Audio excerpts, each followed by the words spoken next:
حرام کی کمائی، کسی بھی قسم کی حرام کی کمائی کھانا کبیرہ گناہ ہے۔ اس سے نہ آپ کی عبادت قبول ہوتی ہے، نہ حج قبول ہوتا ہے، نہ صدقہ قبول ہوتا ہے۔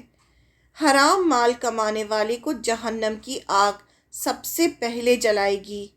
حضرت جابر رضی اللہ عنہ کہتے ہیں کہ رسول اللہ صلی اللہ علیہ وسلم نے فرمایا، جو جسم حرام مال سے پلا ہوگا، یعنی آپ نے ایسے بچے کی پرورش کی ہے حرام کھلا کر، اس کو آگ اسے سب سے پہلے جلائے گی۔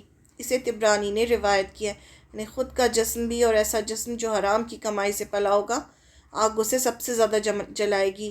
حرام کمائی کھانے والے کی عبادت اور دعا قبول نہیں ہوتی۔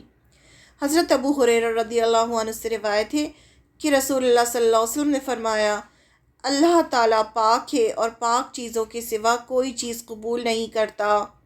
بے شک اللہ تعالیٰ نے مومنوں کو ایسی چیز کا حکم دیا ہے جس کا حکم رسولوں کو دیا، تو ارشاد فرمایا، اے رسولوں، پاک چیزیں کھاؤ اور نیک عمل کرو۔ یعنی رسولوں کو بھی وہی حکم دیا اور لوگوں کو بھی وہی حکم دیا کہ پاک چیزیں کھاؤ اور نیک عمل کرو۔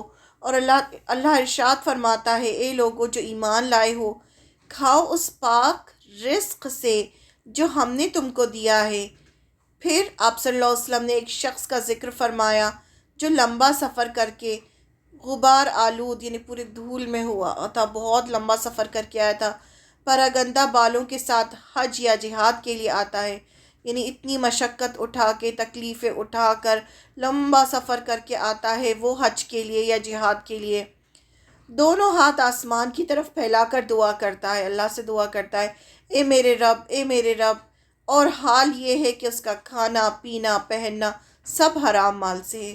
یعنی وہ انسان جو ہے اس نے حرام کی کمائی سے کھایا ہے، پہنا ہے، حرام مال سے ہی پرورش کیا گیا ہے، ایسے شخص کی دعا کیسے قبول کی جائے گی؟ یعنی ایسا شخص اگر چاہے کتنی بھی محنت کرے، کتنی بھی عبادت کرے، اس کی نہ عبادت قبول کی جائے گی، نہ دعا، نہ حج، نہ صدقہ، کچھ بھی اس کا قبول نہیں ہوگا۔